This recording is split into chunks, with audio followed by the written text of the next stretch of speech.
Bonjour à tous et bienvenue pour ce nouveau test. Aujourd'hui, on va parler de Honor. Alors, pas de smartphone, même si c'est lui qui enregistre pour le coup, mais on va parler cette fois-ci plus d'intra, de True Wireless et en plus de ça même de réduction de bruit. On va parler des Honor Magic Earbuds vendus 100 € qui sont en fait l'exacte entre guillemets copie des Huawei FreeBuds 3i et en fait c'est les mêmes sauf que c'est vendu sous des noms différents pour tout simplement que la marque continue de vendre un peu des accessoires divers et variés. On va voir donc ces intras vendus une centaine d'euros avec de la réduction de bruit active semi-intra et qui va faire concurrence avec pas mal de monde beaucoup plus cher puisque la réduction de bruit aussi bas, c'est pas commun. Alors, qu'est-ce que ça vaut réellement? On voit ça tout de suite.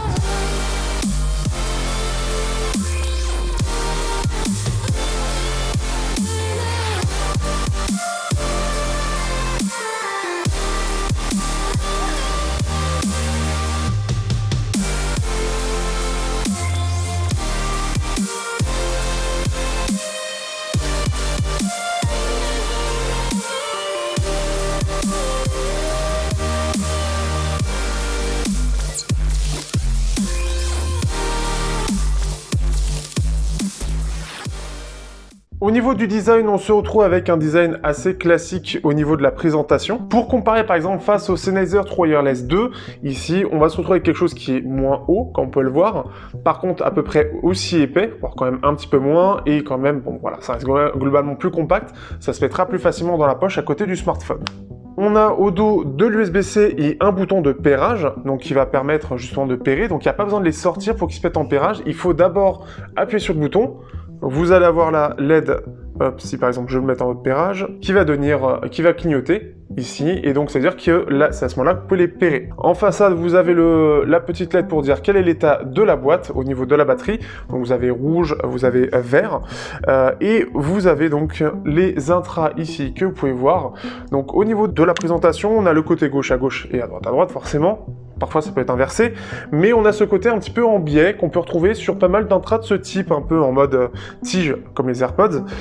On a cette présentation-là, ce qui fait que je la trouve pas forcément hyper pratique personnellement, mais il n'y a pas 36 façons de les présenter, en tout cas dans ce format-là de boîte. Au niveau des écouteurs eux-mêmes, rien de spécial, on a un côté tige, donc qui est assez basique, un petit peu fin.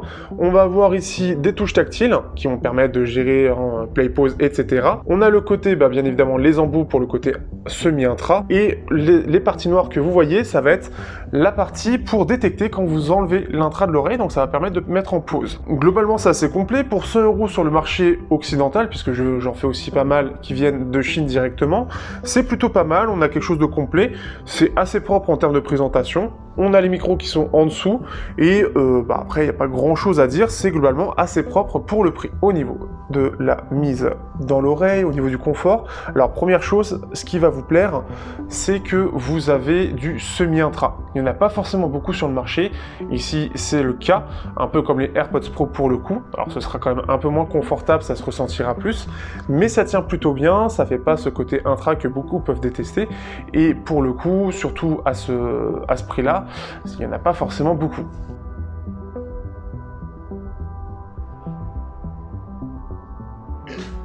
En plus de ça, en tout cas dans mes oreilles, ça tient plutôt bien, donc ce qui fait que c'est assez agréable. On n'a pas ce côté invasif, donc c'est vraiment, on a globalement quelque chose qui est solide en termes de design.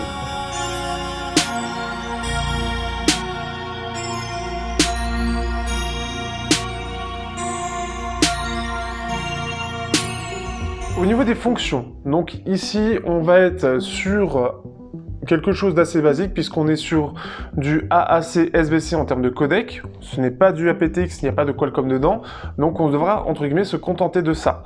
On a aussi du LDHC, codec spécifique de chez Huawei, donc forcément il faut aussi un smartphone Huawei pour pouvoir en profiter, ou en tout cas des derniers smartphones qui l'implantent surtout. Ce qui fait que en termes de codec, voilà, on évite un petit peu la plupart. Le LDHC permet d'avoir du 330 kbps aussi, donc ce qui fait comme il y a plusieurs mesures, ici doit être limité pour éviter une surconsommation consommation bien trop inutile. Alors normalement c'est 400 kilobits seconde d'ailleurs. Après, le souci par rapport au codec, je le dis à chaque fois, mais il peut y avoir un problème d'égalisation avec le smartphone qui lui peut mettre quelque chose en plus. Donc au lieu d'avoir notre signature de base qu'on a prévu là, on a comme si on avait déjà un espèce d'égaliseur rock par défaut qui va nous mettre plus de basse et plus d'aigus. On aime, on n'aime pas, mais c'est un peu dommage puisque le son que vous avez, si vous trouvez que c'est trop basseux, ça peut aussi par exemple venir de votre smartphone. Toujours bien à rappeler. Le son est globalement bon, parfois par exemple ici sur le Oppo qui est ici, au lieu de se mettre en AAC, il se mettait en SBC et le son était vraiment pas très propre. Donc parfois n'hésitez pas à passer par les options développeurs pour le mettre en AAC et ce sera tout à fait propre. Vous avez une application que personnellement, on va être très honnête, je n'ai pas du tout utilisée. En gros, ça va permettre de mettre à jour, de gérer un petit peu les tapotements pour la gestion des contrôles. Je vous laisserai quelques images si je pense à le faire. Vous avez sinon le test du Clubic de Guillaume qui justement a testé tout ça. Et vous pouvez aussi gérer le côté réduction de bruit. On en parlera, enfin on va en parler maintenant là-dessus. Donc à savoir qu'avec la dernière mise à jour, ça apporte aussi l'ambient mode, donc le fait d'entendre un petit peu tout ce qu'il y a autour de nous, avec la toute dernière mise à jour. Donc ça c'est quelque chose qu'il n'y avait pas au départ. La réduction de bruit en elle-même, et c'est quelque chose qui est assez important, c'est que déjà dans les Intra True Wireless à ce prix-là, je ne crois pas qu'il y en ait. En tout cas, s'il y en a, c'est pas des vrais. Mais en tout cas, sur tout ce que j'ai fait, ça n'a jamais été proposé. C'est vraiment plus lié au haut de gamme. Donc quand on arrive à 150-200 €, on commence à avoir ce type de possibilité. En dessous, c'est extrêmement rare. Personnellement, je ne vois pas quel modèle l'aurait. En tout cas, maintenant, il y a celui-là, et ce qui fait que c'est une bonne chose pour ceux qui veulent justement être un peu plus isolés du bruit. Et clairement, il est vraiment bien. Il est très bien géré. Étonnamment bien géré d'ailleurs pour des intras aussi peu chers dans cette gamme de prix, parce que encore une fois c'est déjà le son qui est pas forcément ouf, mais avoir de la réduction de bruit en plus, c'est vraiment c'est être surclassé clairement. Et ce qui en ressort, et j'étais assez d'accord avec le test justement de Guillaume, puisque on en a pu en discuter vu qu'on est assez proche tout ça, mais ce qui fait que j'ai pu tester dans les transports, j'ai pu vraiment apprécier cette réduction de bruit qui clairement se compare au meilleur, et c'est très étonnamment bien fait, sans pour autant modifier le son de façon drastique, sans en abuser, parce que parfois c'est comme ça qu'ils font un peu de la réduction de bruit, où on augmente certaines fréquences pour faire croire que on entend moins alors que c'est juste un volume en plus. Donc clairement déjà ça c'est bien maîtrisé. Par contre, on va avoir un autre souci, c'est l'autonomie. L'autonomie sans réduction de bruit, puisqu'on peut la désactiver, ça va être 3h30, donc c'est déjà pas extraordinaire. Je pense que les tiges sont justement un peu fines, ce qu'il y a normalement en général, c'est là où ils mettent la batterie, et là ça doit être vraiment trop fin. Il aurait peut-être été bien d'avoir une batterie un peu plus grosse, mais à mon avis ça doit être aussi avec toutes les limites qu'il y avait derrière. Et ce qui fait que avec la réduction de bruit active, on est plus aux alentours des 2h30. Ça me fait beaucoup penser au KZZ1 qui eux ne l'avaient pas, mais ont un son qui est quand même meilleur. Après c'est un choix. Voilà, ça va être vraiment son gros défaut pour ceux qui cherchent à avoir une bonne autonomie. Ce sera pas sur cela qu'il faudra se tourner.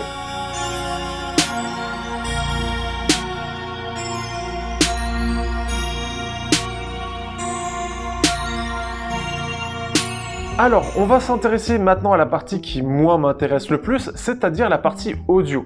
Pour tout le reste, je vous conseille vraiment plus d'aller voir d'autres tests pour confirmer, notamment les micros, je ne les teste jamais parce que je fais jamais d'appel, et je n'y penserai jamais, ce serait pas assez fiable parce que je sais qu'un test sur 2 minimum, je zapperai cette fonction.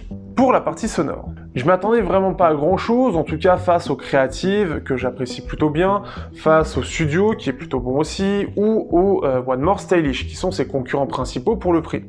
En sachant qu'en plus de ça, on a de la réduction de bruit, ça aurait pu ajouter un défaut supplémentaire sur la qualité sonore. Et j'ai été vraiment très étonné de la qualité. Pour dire, alors, je les trouve assez proches des KZZ1, avec un côté un peu moins abusé au niveau des aigus. Donc on a une signature en V avec une basse assez profonde, avec pas mal de corps, des médiums un peu en retrait, des aigus qui ressortent un petit peu. Donc un V classique, que malheureusement je n'ai pas pu mesurer. Donc avec la puce que j'ai, enfin le dongle Bluetooth, ça le détecte que en mode micro justement, enfin en mode appel et pas en mode audio. Donc malheureusement j'ai pas de courbe. Mais je le trouve globalement assez équilibré, il n'y a pas d'exagération exagération particulière, peut-être un petit peu au niveau des sous-basses pour avoir quelque chose de vombrissant, qui fait que sur de l'électro, globalement, même sur du métal, ça passe plutôt bien. Forcément, tout ce qui va être un petit peu morceau chargé, ça va être plus compliqué, mais je trouve que globalement, c'est vraiment propre. C'est vraiment très très propre. Et je m'attendais plus à me comparer, encore une fois, aux Creative en termes de qualité sonore, mais ça se compare beaucoup plus au KZ-Z1. On a un son qui vraiment est qualitatif pour du true wireless, est qualitatif pour 100 € et est qualitatif avec de la réduction de bruit en fait. Donc vraiment, c'est vraiment pas mal. Donc ce qui fait qu'on a, par rapport à ce qu'on peut avoir à 100 € en général, une basse qui est beaucoup plus performante, qui va beaucoup plus bas, qui a plus d'ampleur, donc c'est déjà beaucoup plus agréable à écouter. On a l'impression d'avoir une meilleure dynamique globale. On a globalement, même je dirais même globalement, je sais pas quel est le driver dedans, mais ce sentiment d'avoir quelque chose de plus haut de gamme qui va plus ressembler à du Sony, alors peut-être pas à ce point-là, mais ça va être un peu plus ça, sans être de la même qualité non plus. Et ce qui fait que j'apprécie vraiment le son. Je suis quelqu'un de très chiant sur la partie sonore, notamment avec les true wireless qui, globalement, je les écoute en général très peu, parce que je trouve que la qualité sonore ne suit pas. Ici, je m'attendais à être quand même un peu déçu, et au contraire, j'étais assez surpris. Je m'attendais pas à une telle qualité pour aussi peu. Et surtout lié encore une fois à cette réduction de bruit. Donc clairement on a quelque chose qui est agréable à écouter, qui va être assez polyvalent. Alors c'est pas fait non plus pour du classique, on est quand même sur une signature en V, mais voilà, ça abuse pas comme certains peuvent abuser, et on a vraiment ce côté beaucoup plus premium, j'ai envie de dire, que par rapport à d'autres à ce prix-là. Donc pour moi là-dessus, c'est pour le marché européen en tout cas, un des meilleurs rapports qualité-prix qu'on peut trouver. Et quand je dis que je le compare au KZ-Z1, pour ceux qui me suivent, les Z1, pour moi, je les compare parmi les meilleurs à 150 €. Donc c'est pas rien en termes de classement. Et ici, c'est pareil. J'ai rarement pris réellement beaucoup de plaisir, entre guillemets, à moins de 200 €, enfin, avec les Sony et Sennheiser, même si ceux-ci restent limités. Mais là, on est sur quelque chose qui va presque se comparer à ça. Ce qui est vraiment très bien pour le prix, puisqu'on est quand même 2 fois plus cher. Donc voilà, si vous cherchez quelque chose qui est bon en audio, clairement, ça va être sur ceux-là qu'il va falloir se tourner si vous cherchez du européen. Après, il y a les autres, mais ça, c'est autre chose. C'est un autre marché, donc c'est une autre demande, on va dire. Mais clairement, Honor m'a vraiment surpris avec la qualité de ses écouteurs. Même au niveau de la scène, on a quelque chose qui est assez large. On a quelque chose, ça reste du monodriver en soi, mais on a quelque chose d'assez large. On a aussi quelque chose qui est bien, c'est que le driver en lui-même, ce qu'on peut retrouver parfois, enfin en tout cas ce que je retrouve sur certains monodrivers, c'est que les aigus commencent un petit peu à lâcher, entre guillemets, parce que ils sont pas assez bons, et quand c'est un peu chargé ou quand on va sur des très hautes fréquences, ça aura tendance à scintiller, à sentir réellement que le driver est limité. C'est pas quelque chose que j'ai ressenti non plus, et ce qui fait qu'on va avoir des aiguilles qui vont être vraiment propres, qui vont être assez entre guillemets lisses, et on sent que ça va assez loin, donc c'est vraiment agréable. On a vraiment l'impression d'avoir un driver qu'on aurait plus sur quelque chose à 180 €. En tout cas pour ma part, de ce que j'ai testé. C'est vraiment, ils ont vraiment tout mis là-dedans. En fait, le seul truc qui manque, c'est l'autonomie, et justement, ça va être ma conclusion.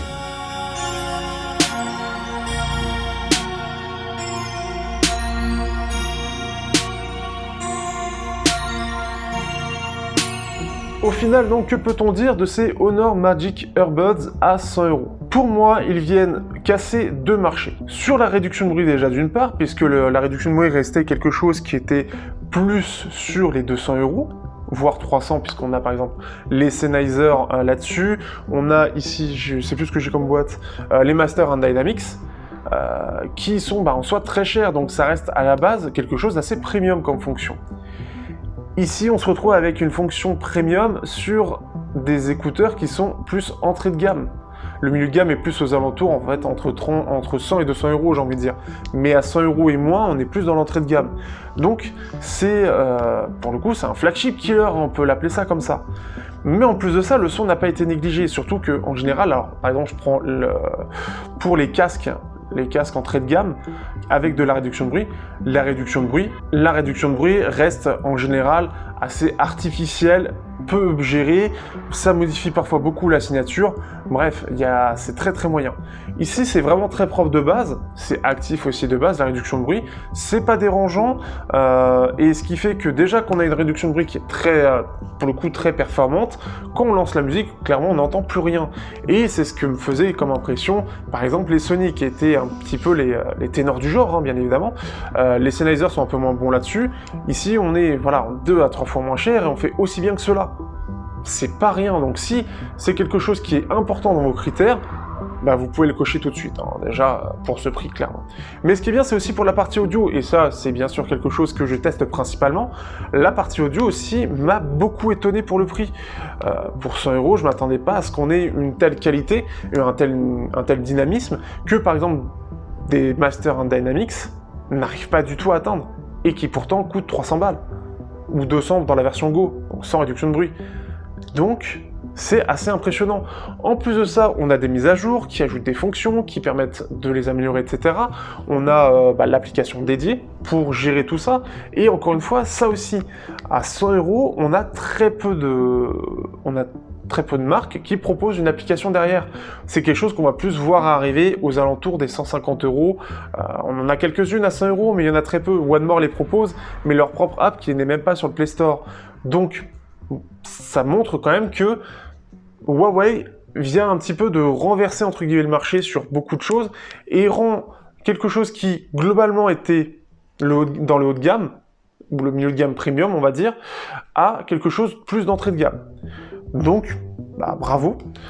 Sachez qu'en plus de ça, donc c'est la même chose que les Huawei FreeBuds 3i, donc si vous voyez l'un des deux, en soi ça veut dire la même chose, hein, c'est exactement les mêmes. Dans les défauts, vraiment, ça va être vraiment l'autonomie qui va pêcher. 2h30 à 3h30, on est dans le bas du panier. J'en ai pas beaucoup, hein, des intras qui font aussi peu, il y en a, mais j'en ai vraiment pas beaucoup. Et c'est un peu dommage parce que ça leur crée un peu un talon d'Achille. Alors peut-être que c'est fait exprès dans leur gamme, peut-être que c'est fait exprès parce que le design prime aussi, hein, il faut l'avouer aussi que par exemple les Xiaomi AirDots Pro 2, je sais plus quoi, les tiges sont très grosses, c'est pas beau. Ici, ça reste assez design, ça reste assez fin, ça permet d'avoir ce côté entre guillemets un peu premium, c'est gardé, au détriment de la batterie. Donc le design au détriment de la batterie, au choix. Peut-être que le driver aussi consomme pas mal, puisqu'on est quand même sur quelque chose qui est pas mal aussi derrière. Donc, tout ça peut jouer. Mais, voilà, j'étais assez impressionné, selon ce que vous cherchez, voilà. Si c'est la réduction de bruit et la qualité sonore, pour pas cher, ils remplissent parfaitement les critères. Dernière chose, le côté semi-intra. C'est pas quelque chose de répandu et c'est quelque chose qui était vraiment apprécié par, de ce que je me souviens, les Libratron Track Air Plus ainsi que donc les AirPods Pro, ce qui fait que ça en faisait que 2 à 200 et 300 €. Il y a une version sans réduction de bruit qui est un peu moins chère, ce qui était à 180 ou 170 je crois. Ici on est à 100 €. Et ça permet un petit peu d'élargir ce marché, ce côté semi-intra, avec quelque chose qui a un bon maintien en plus de ça. Encore une fois, on sent que le marché évolue dans le trop wireless. Honor Huawei fait un grand pas en avant et apporte des choses qui avant étaient entre guillemets un peu inaccessibles à quelque chose de très accessible. Donc j'ai pas grand chose à dire de plus, c'est très réussi dans l'ensemble, vous ne devrez qu'apprécier si l'autonomie reste pour vous secondaire. Sur ce, j'espère que vous aurez apprécié ce test, n'hésitez pas à rejoindre si vous voulez le Discord, si j'oublie pas de le mettre. Aussi n'hésitez pas à liker, partager, commenter comme d'habitude. Si vous voulez me soutenir, vous avez tous les liens aussi, Utip et Tipeee, donc gratuitement ou si vous voulez faire un petit don au choix. Et on se retrouve pour un prochain test sur Technoid. Sachez qu'il y a plein d'audio qui arrivent.